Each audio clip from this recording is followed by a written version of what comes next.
Hey guys, welcome back. Thanks for joining me for another video. If you're new to my channel, my name is Stephanie. I'm a life and relationship coach. This week, I want to dive into a topic that is super important towards relationships, any relationship, whether you work with someone, friends, your lover, whoever, it doesn't matter, is communication. And this is often one of the big things that people say that they want in a relationship is good communication.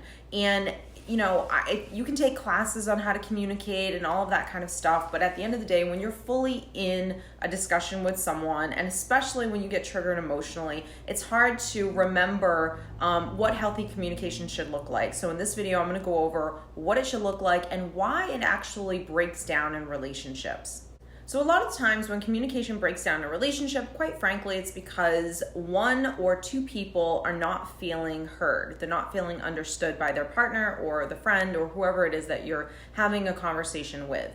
As the conversation begins to go on, your emotional triggers begin to happen, and that's when the conversation or disagreement or whatever begins to turn into like a full-blown fight, right? Where now we're getting defensive and we're getting passive aggressive. We're really not listening now because we're constantly bringing the conversation back to ourselves. We're more concerned about what we're not getting out of the conversation versus kind of being able to sit in a space for someone else and listen to their concerns and have them listen to our concerns and work it out amicably.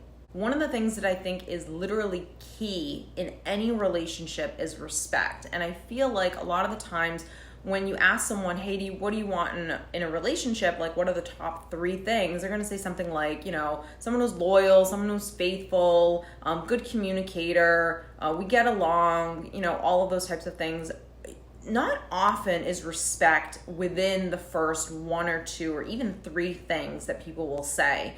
And if you do not respect the person you are talking to, communication is really going to go out the window. And love is very different than respect. You can have emotional feelings for someone, but still not respect them. Because when you respect someone, you want to listen to them. You want to gain insight. You want to know why something's wrong. And also, the other aspect of this is, aside from respect, is being able to take responsibility for your emotional triggers. So if I can't take responsibility for my triggers, when you do trigger me, I'm going to immediately blow up. Now, if you trigger me and I respect you, I'm more apt to own a little bit of that trigger, right? I may not fully put it on you. Now, if you don't have both of those things, then we're gonna go from 0 to 60, and a little discussion or a little disagreement is gonna turn into World War II. So if I respect you, that means that I'm not trying to change you.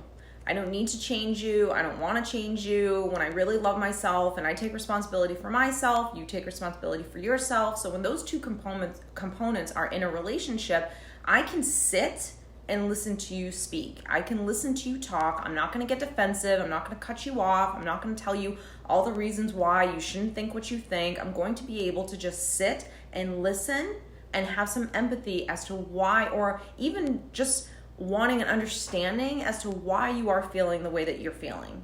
Because if I respect you and I value you, then I'm not going to want to lose you, and I'm going to want to figure out what's going on between us that we have this disconnect. I'm going to want to work on it, to compromise, to figure out, well, how can we both get what we want at the end of this and still feel good about ourselves? So if I can't take responsibility for my own self, there's a lot of reasons for that. And one of the number one reasons, like we all know, is ego. So if ego is coming to the forefront, I'm not going to let you speak. I'm going to want to get the last word. I'm going to be passive aggressive because the ego is going to hear something that it doesn't like, and it's going to get defensive.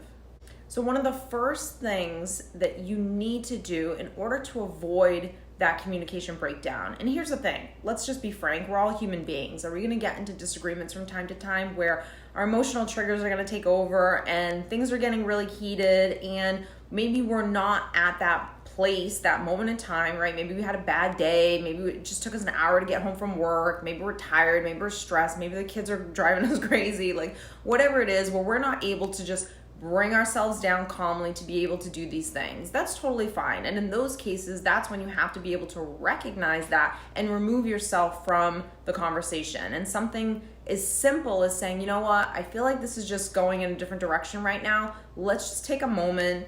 we'll take a step back and we'll talk about this at another time. That's completely healthy and something that probably most people should actually do. So conversations don't go in a direction where, you can't really ever get back, to a normal place with your partner, because maybe now we've said something that we shouldn't have said, and, a disagreement or a discussion that was like little then turned into like this big humongous thing that lasts like a week.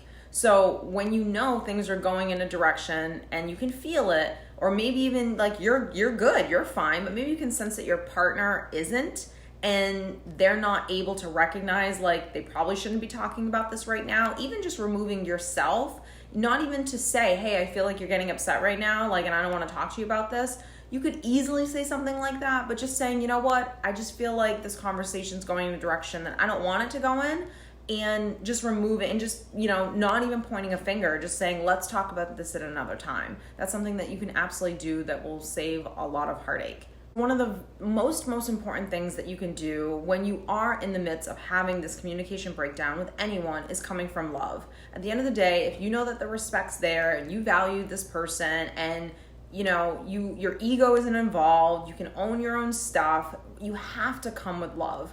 And coming with love is wanting to really understand why this person feels the way they do.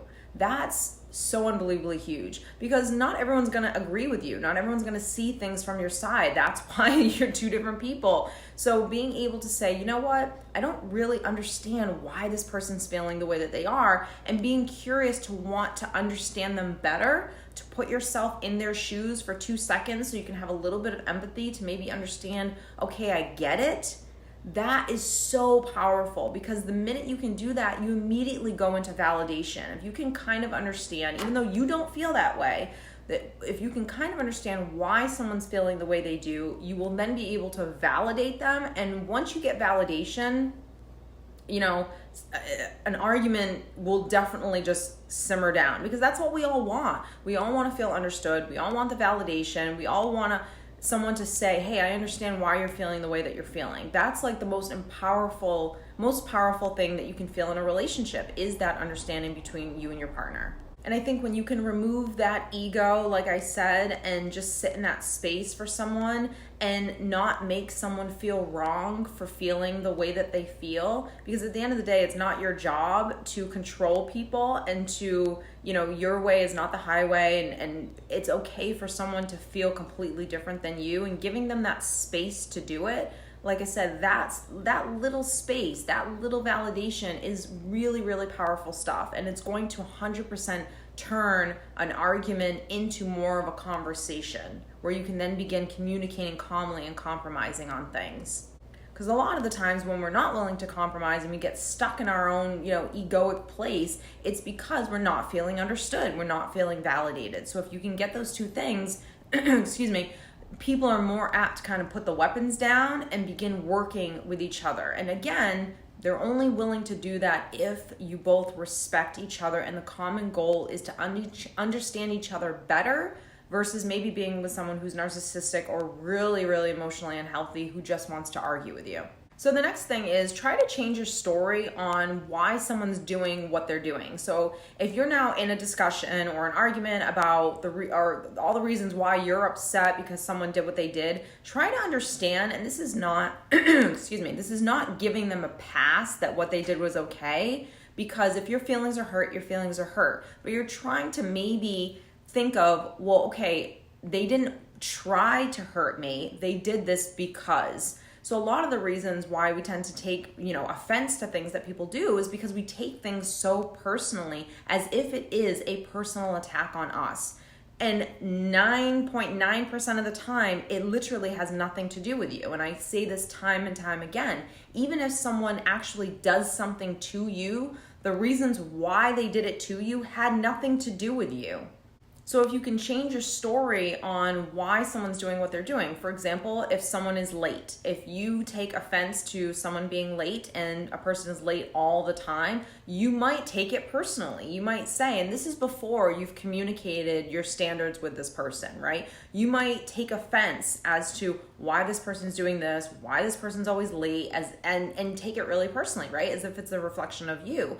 When in reality, it's probably because they're scatterbrained, or they didn't see the time, or they're maybe self-absorbed, right? Like, but all of those things have nothing to do with you. So when you don't take offense to things, you're able to communicate things clearly with someone and not get angry about something. You can come to the table with saying, hey, I'm not sure why this keeps happening, but it doesn't really matter. What matters is these are my standards and this is what I expect in a relationship. Being able to do this, it makes the other person human, and it allows you to recognize the wounds, the insecurities, the stuff that goes on inside that person, which goes on inside of you as well, but it allows you to understand your partner on a deeper level when you can kind of remove that ego and not take everything so personally.